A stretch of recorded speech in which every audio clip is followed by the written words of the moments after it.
Good morning, Gavin and Peter. It is Saturday the 17th of April and I'm wearing pants. Peter, I was inspired by your project, The Fittening, and I want to start up my own sister project, if you will. Pun fully intended. I think I'll call it The Desnackening. I've decided to cut out all junk food and snacks and so forth out of my life because they are just no good for you. And I would like to be a bit healthier, and that would be nice. For my reward, I finished off all my Easter chocolate. It was pretty good. Something I like to do with chocolate is you put it in the microwave and you melt it, and then once it's melted, you put it in for a little bit longer and it sort of overcooks, and it's just... But while I was cooking the chocolate, I remembered that when I was little, Mum told me that if you stood too close to the microwave, you could become infertile.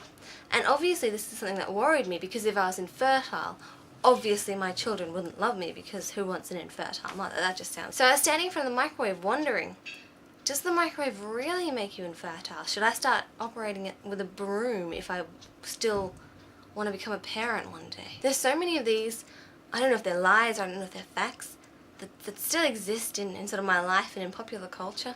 And I thought I'd go through in hopes that one of you might know the answer to some of them. It used to be that only dirty children would get lice, and then it was only clean hair would attract lice. And that's what I grew up being told, that clean hair is what lice prefer. And I'm pretty sure that... And what's interesting, I think, about the lice and the clean hair thing is that that's the same sort of mentality that we sort of laugh about in sort of medieval times. They believed that to avoid the plague you should just give up bathing and that would solve most of your problems. And so I don't think it's fair of us to laugh at medieval times until we sort out that fact, and then we may have all the frivolity at their expense that we... Fact or lie? Number 3. Do Inuits actually have lots of words for snow? Now at first I was just going to go, of course they don't. QI quite successfully convinced me that they do not have lots of words for snow. In anthropology, they're constantly referring to the fact that Inuits have lots of words for snow. And I don't know who to believe. I mean, anthropology. Oh. Next one's pretty gross. I've heard that eating your own snot is good for the immune system. Now that one you'd have to be pretty darn sure about before you try. But it also sort of makes sense, because every time you get a cold, what your body does is just releases all this snot, and if it's and maybe what it's actually doing is going, here, have some good healthy immune system food and then I'll get better.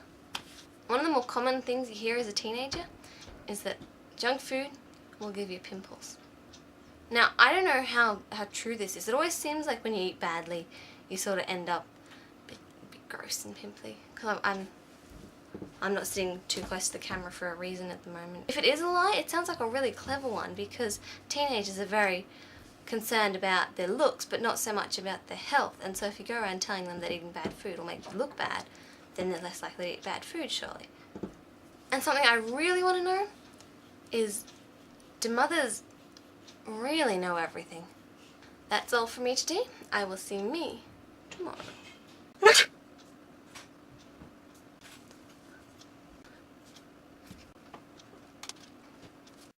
Hey, it's my Inuit buddy. Hey, I was wondering, what's that word for like the cold white stuff on the ground? What's that? You don't speak English? Alrighty.